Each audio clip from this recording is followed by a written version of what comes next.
He said that I am that I, go tell them I am that I am sent you. He sent you and he sent me.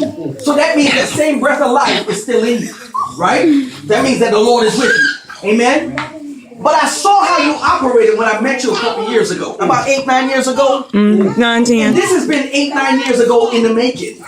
Longer And than that's that. why I used to tell my wife that you're in a process.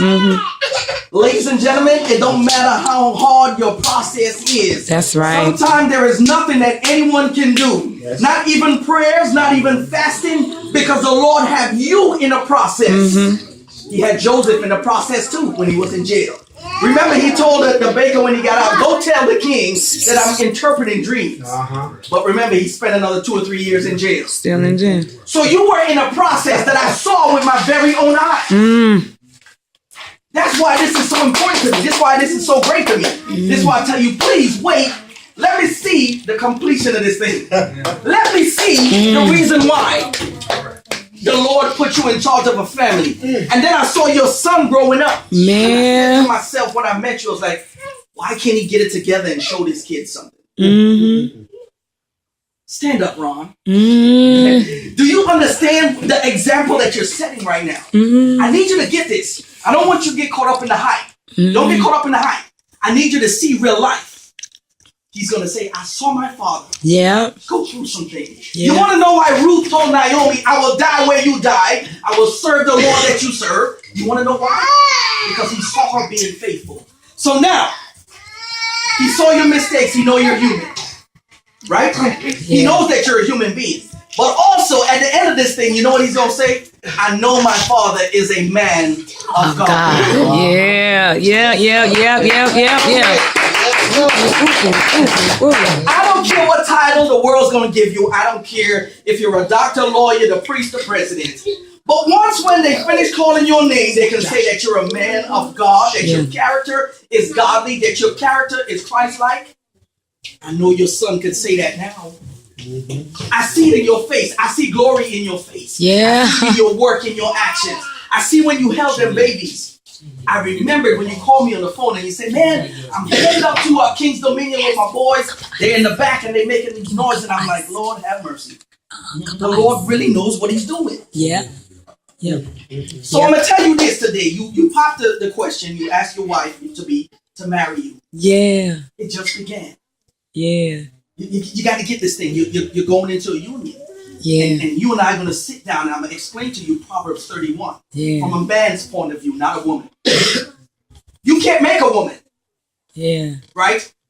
Proverbs talk about her being a ruby. She ain't a ruby no more. That was way back then.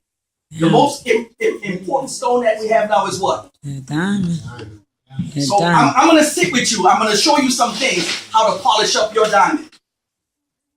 Because right now, the best time for the devil to destroy you is in your infancy. And you're in your infancy right now. Trust me.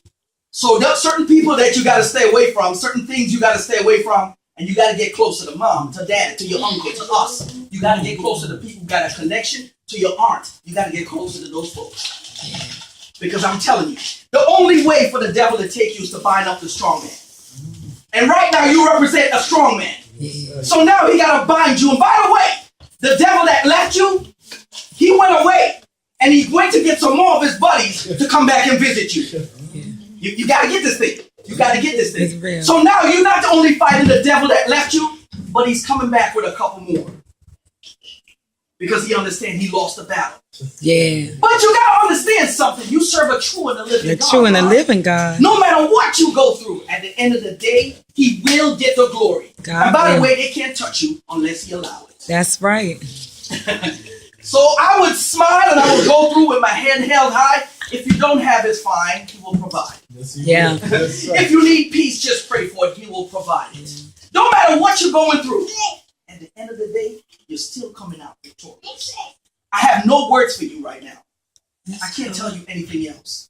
You want to know why? Because you're walking it out. You're not only saying it and proving it, but you're walking it out. And now you're telling this woman, okay, I'm man enough. I'm ready for this thing. I'm ready to make this union right in the sight of God. In other words, you didn't just want you didn't just want the cow, the milk. You want the cow too, and that's how we say it out here, regular talk. But I'm glad you're man enough to step up and tell us when I want to make it real inside of God. Yes, sir. I am so impressed. I'm so impressed. My soul is celebrating. That's how far down you touch me. My soul is celebrating. So I want you to know, whatever you need, you got my phone number. So long as you walk in that path where I know that you're striving to be righteous. And that's all we need to do, just strive to be righteous. We may not get it right all the time, but just strive to be righteous. So that's why you can call me and say, I got you. And I'm telling you right now, you and your wife to be, and your seeds, we got you. Amen? Bless you. Amen.